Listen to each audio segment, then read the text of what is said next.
भारत में जातीय व्यवस्था है, न मेरे कहने से है न किसी के कहने से कम होती है।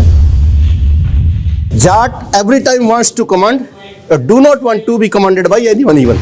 और आज तक 15 विधानसभाओं में 735 से अधिक विधायक केवल इस एक जाति के रहे हैं।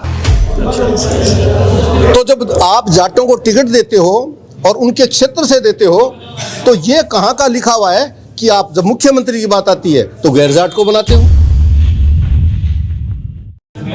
मतलब जाट हमेशा नेतृत्व करना चाहता है, लेकिन जाट नेतृत्व स्वीकार अपनी बिरादरी का नहीं करना चाहता है। चौधरी कुंभाराम कहा करते थे कि जाट में जगजय का मुंह पूर्व की तरफ है और टैका पश्चिम की तरफ है, और जाट आगे बढ़ के अपना खुद का नुकसान करके किसी का सुधारता है। तो ऐसी कौम को मुख्य कुर्सी पे आने देने से रोकने के पीछे समस्त पार्टियां एक है। अगर जाट 1.5 करोड़ है राजस्थान में अकेला, जिसमें 8 करोड़ 55 लाख जनसंख्या है, उसमें अगर अकेला 1.5 करोड़ है तो इसे मुख्यमंत्री क्यों नहीं बनना चाहिए? ये जाट अध्यक्ष बना के ये तुष्टीकरण की नीति सियासी दलों के द्वारा पिछले 75 साल से लगातार की जाती है कि अध्यक्ष इनको बनाओ और मुख्यमंत्री से इनको दूर रखो। आपको लगता है 2023 के विधानसभा चुनाव नजदीक है तो इस बार कोई उलटफेर होगा? उलटफेर करके छोड़ेंगे, हम कोई भीख मांगने थोड़े ही आए हैं यहाँ। बढ़िया जाट महासभाओं ने झंडे बना रखे हैं और ऊपर झंडा है और नीचे 6 फीट का लंबा डंडा है। हमें समझाना भी आता है लोगों को।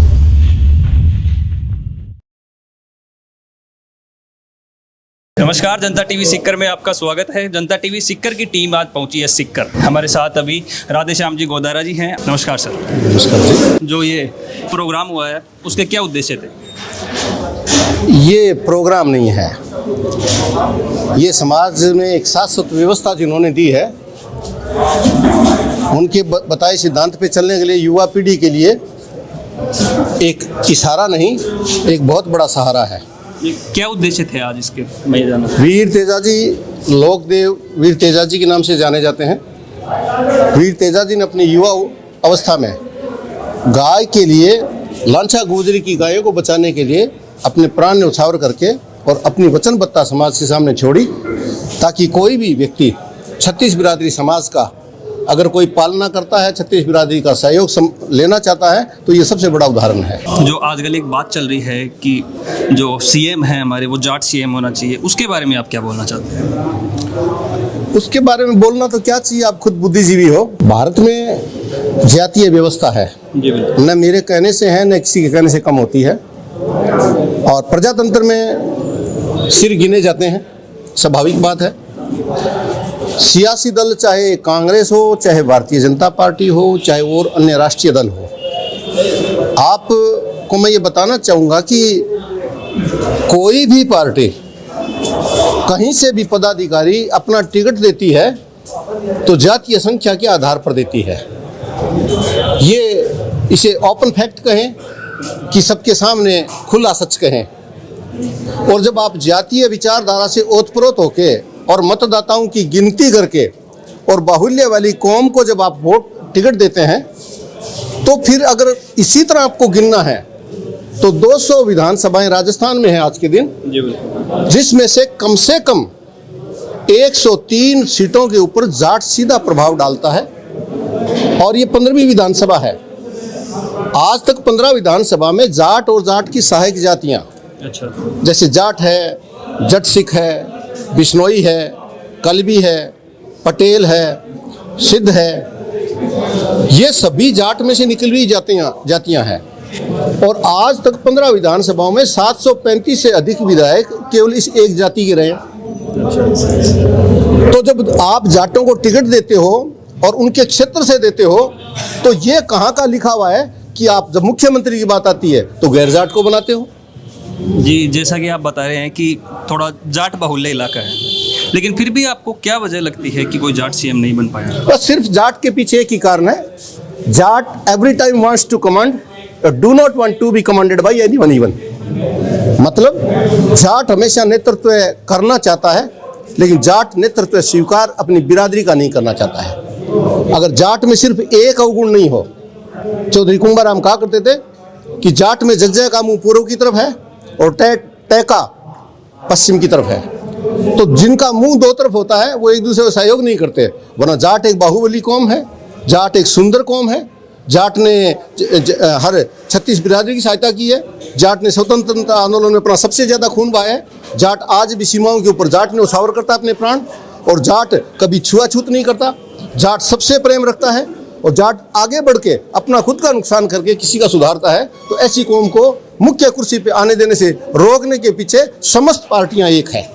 जी, तो किस तरह कन्विंस करेंगे आप जनता को कि जाट जो समाज है वहाँ से भी एक सीएम निकलना चाहिए? हमने दो बातें देखी। पहली बात तो ये देखी कि जाटों के जितने पुराने नेता रहे, भगवान जाने उनके क्या रोग था वैचारिक, कि उन्होंने अपने बाद में दूसरी पंक्ति का कोई नेता जाट का तैयार ही नहीं होने दिया। एक बात। दूसरी बात ये कि आज का जो युवा है, और ये युवाओं का प्रदेश नहीं, ये युवाओं का देश है। मैं जाटों में विशेष रूप से युवाओं को आग्रह करता हूं कि आप सब एक स्वावलंबन के साथ, एक अच्छी विचारधारा के साथ में आप जाट को आगे लाइए। ये जातिवाद नहीं है, ये किसी भी आदमी को जानबूझ के अनदेखा करते हैं, इसका विरोध है। अगर जाट 1.5 करोड़ है राजस्थान में अकेला, जिसमें 8 करोड़ 55 लाख जनसंख्या है, उसमें अगर अकेला 1.5 करोड़ है तो इसे मुख्यमंत्री क्यों नहीं बनना चाहिए? तो हमारा पहला उद्देश्य यह है कि जाटों के बच्चे शिक्षित हों, और जाटों के बच्चे इस बात को महसूस करें कि हमारे समाज के लोगों को प्रदेश अध्यक्ष बनाया जाता है। आप देखिए, कांग्रेस का प्रदेश अध्यक्ष जाट है, बीजेपी ने प्रदेश अध्यक्ष जाट बना रखा है। आप देखिए, जनता दल अजीत सिंह प्रदेश अध्यक्ष कृष्ण सारण को जाट को बना रखा है। जी बिल्कुल। अमराराम जी हमारे कॉमरेड हैं, वो कम्युनिस्ट पार्टी के अध्यक्ष हैं। हनुमान जी बेनीवाल ने अपनी पार्टी बना रखी है, तो उनको तो बनना ही बनना था। ये जाट अध्यक्ष बना के ये तुष्टीकरण की नीति सियासी दलों के द्वारा पिछले 75 साल से लगातार की जाती है कि अध्यक्ष इनको बनाओ और मुख्यमंत्री से इनको दूर रखो। आपको लगता है 2023 के विधानसभा चुनाव नजदीक है, तो इस बार कोई उलटफेर होगा? उलटफेर करके छोड़ेंगे, हम कोई भीख मांगने थोड़े ही आए हैं यहाँ। उलटफेर नहीं करेंगे। हम जाटों को लगातार 1 महीने में 28 दिन काम करता हूँ। जाटों को एक ही चीज़ का आगाह कर रहा हूँ कि जाट बने और सबको लांग के बने। जाट ऐसा है ही नहीं, जाट 36 बिरादरियों साथ में लेके चलता है। इसलिए मैं आपके मार्फत बताना चाहूँगा कि जाट इस बार अगर जाट को नहीं बनाएंगे तो हम निश्चित रूप से राष्ट्रीय पार्टियों के लिए एक चेतावनी घोषित करेंगे, और ये कहेंगे कि जो जाट को मुख्यमंत्री घोषित करेगा उसी को वोट देंगे, और हम गाँव में नहीं घुसने देंगे।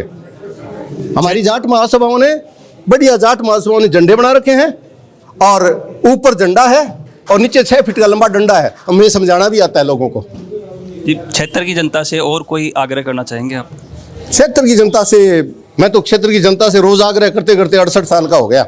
मेरा सिर्फ एक ही निवेदन है युवाओं से, न केवल जाट से, सभी युवाओं से, नशे से दूर रहें, सच्चे रूप में शिक्षित होइए।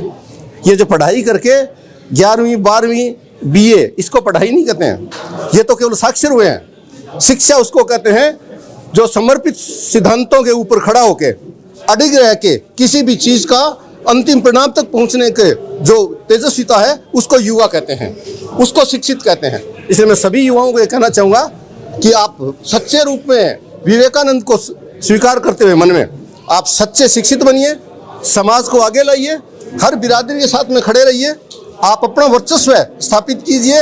और ये ग्रामों का देश है, इस गांव में किसी भी बिरादरी का, किसी भी धर्म का, किसी भी प्रोफेशन का और किसी भी काम विशेष का जो भी युवा है वो आगे बढ़े और एक रूपता लाके, सब वैचारिक एक रूपता लाके भाईचारा बढ़ाए। क्योंकि आने वाले टाइम में न केवल क्षेत्र बल्कि इस देश के अंदर जिस तरह वातावरण, राजनीतिक वातावरण दूषित हो रहा है, जिस तरह युवा अपराध की तरफ बढ़ता जा रहा है, जिस तरह युवा नशे की तरफ बढ़ता जा रहा है, आने वाले समय में अगर यही हालात रहे और ये अंधी सरकारें प्रजातंत्र की, अगर इन्होंने इसको समय रहते नियंत्रित नहीं किया, तो जो आज एक युवा बच्चा चाहे किसी बिरादरी का हो, अगर वो लड़का अपराधी बन गया, जब तक लौट के आएगा तब तक अपने जीवन का नाश कर देगा और समाज का सत्यानाश कर देगा। तो ये थे हमारे साथ गोदारा जी, जिनके स्वर्णिम विचार आपने अभी सुने। इसी के साथ इस वीडियो को हम यहीं पे अंत करते हैं। स्वस्थ रहें और मस्त रहें, देखते रहें जनता टीवी सीकर। धन्यवाद।